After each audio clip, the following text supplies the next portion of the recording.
Assalamualaikum warahmatullahi wabarakatuh. Apa kabar teman-teman semuanya? Mudah-mudahan kita semua selalu diberi kesehatan. Amin. Di video kali ini saya mau bahas atau berbagi pengalaman atau apa ya? Pokoknya tentang PH buffering ya teman, atau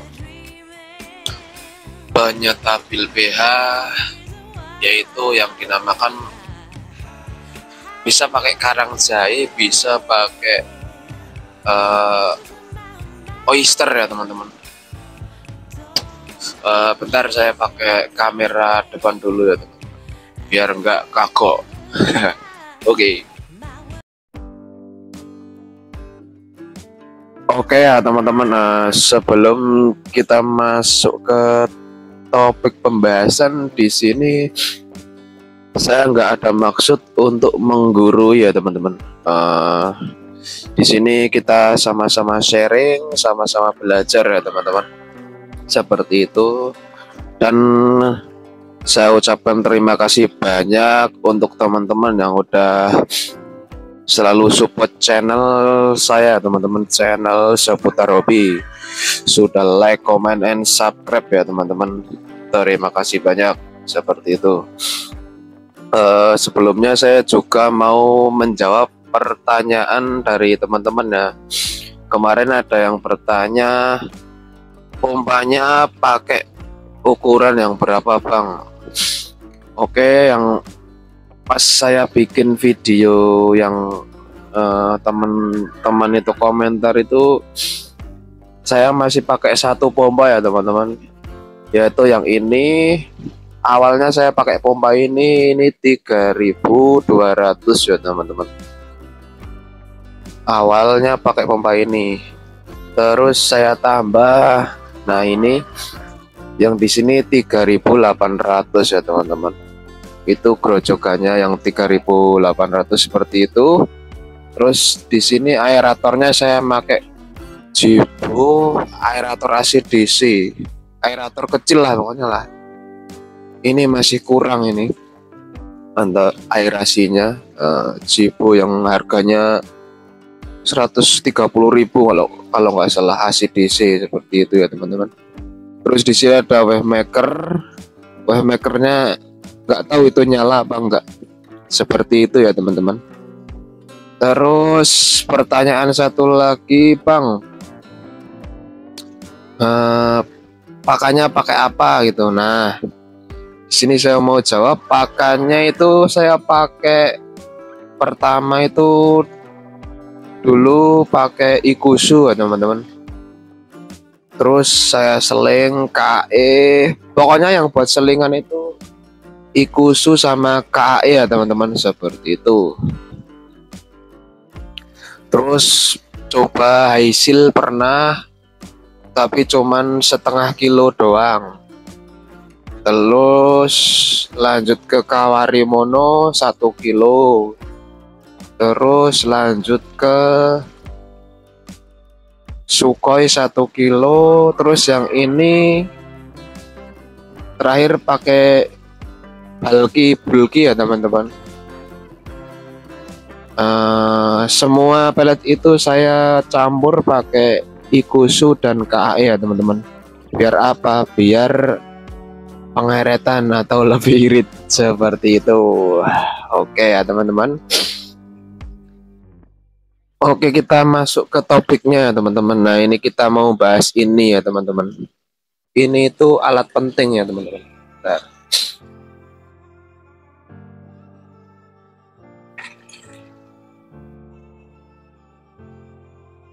Nah ini ya teman-teman, ini adalah alat penting, namanya itu oyster shell kalau nama kerennya.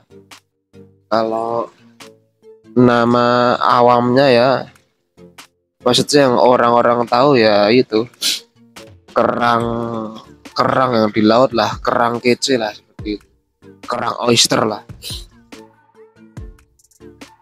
Nah ini fungsinya untuk apa? Fungsinya kalau nama kerennya itu buat pH buffering.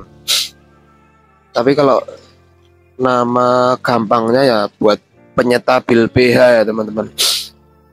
Ini tuh menjadi penting ketika kolam kita itu berada di outdoor ya teman-teman. Seperti ini kolam saya ini kan outdoor teman-teman. Nih. Nah ini kalau hujan ya kehujanan. Ada paranet tapi sengaja emang nggak saya buat neduhin kolamnya ya teman-teman, seperti itu. Jadi kan ceritanya itu kan sekitar 3 bulan yang lalu ya teman-teman.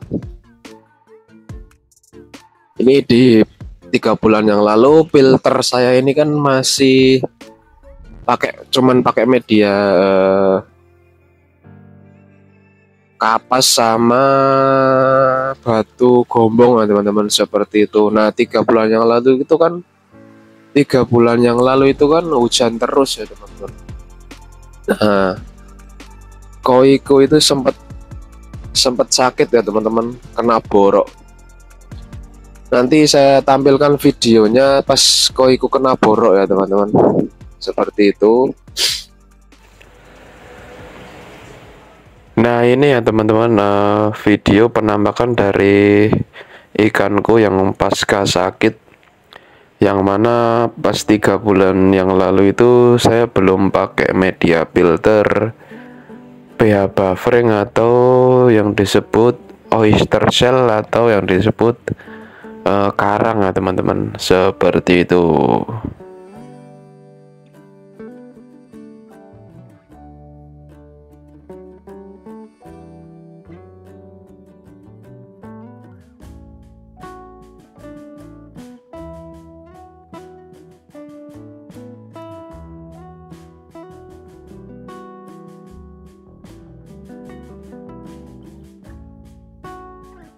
3 bulan yang lalu koiku kena borok karena itu hujan terus.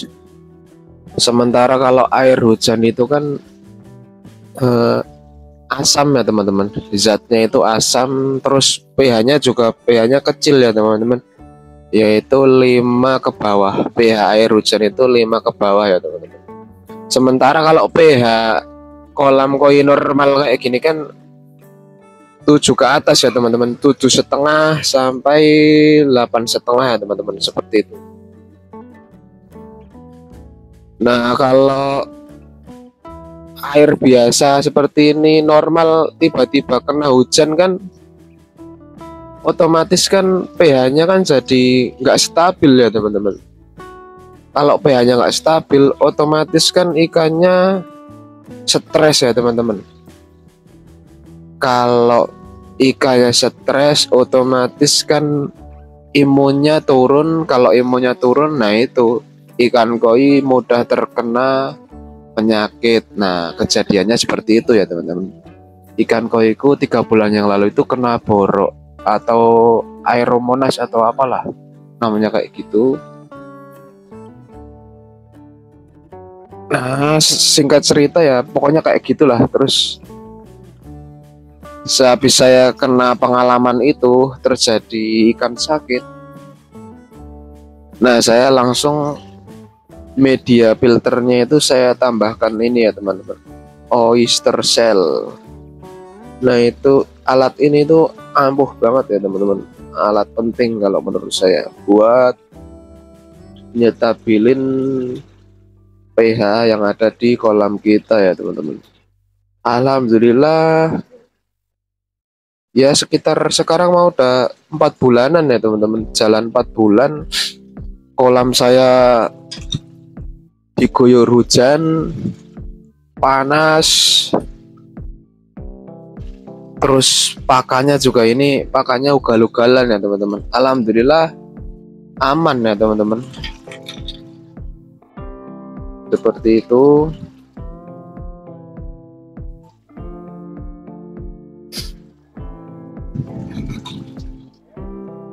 Oyster shell penyetabil pH. Ntar kapan-kapan kalau ada, saya udah punya alat ukur pH-nya teman-teman, saya mau coba ukur berapa sih pH yang ada di kolam saya, baik itu difiltrasi atau yang di kolam atau yang air murni yang di sumur saya teman-teman. Dan kalau pas lagi hujan ya air hujannya sekalian, seperti itu ya teman-teman. Nah ini kondisi ikan saya seperti itu ya teman-teman, seperti ini. Ikan kalau puspakan kayak gini ya teman-teman, gerakannya itu nggak gesit. Yang penting ikannya sehat, nggak sakit, itu udah alhamdulillah sekali ya teman-teman.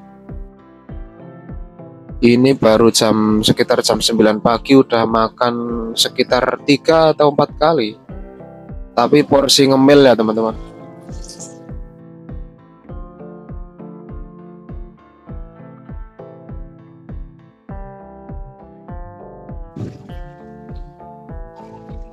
Ini pompa tambahanku ya teman-teman, nih yang ada keran merah itu sebagai arus, seperti itu.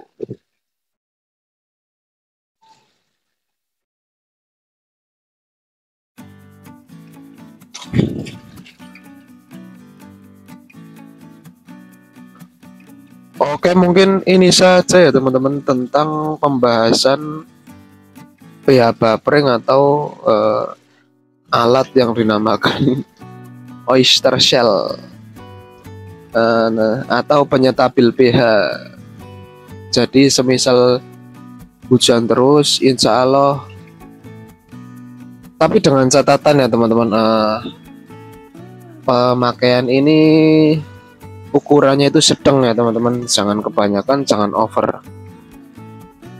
Untuk lebih bagusnya ya teman-teman harus punya alat tester pH-nya ya teman-teman. Jadi teman-teman atau kita bisa tahu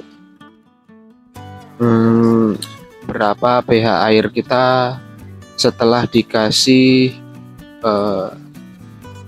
oyster ini ya teman-teman, seperti itu. Bisa pakai oyster, bisa pakai karang cair. Kedua itu sama-sama buat nyetabilin pH teman-teman, seperti itu. Oke, mungkin itu saja teman-teman pembahasan tentang pH buffering atau penyetabil pH, yang mana sangat penting buat kolam outdoor ya teman-teman. Pokoknya yang sering kolamnya itu terkena air hujan langsung ya teman-teman harus wajib ada oyster shell ya teman-teman, atau karang jahe, yang mana fungsinya adalah untuk menyetabilkan pH ya teman-teman. Oke, mungkin itu saja, kurang lebihnya mohon maaf. Terima kasih banyak untuk teman-teman yang sudah like, comment and subscribe. Demikian, wassalamualaikum warahmatullahi wabarakatuh.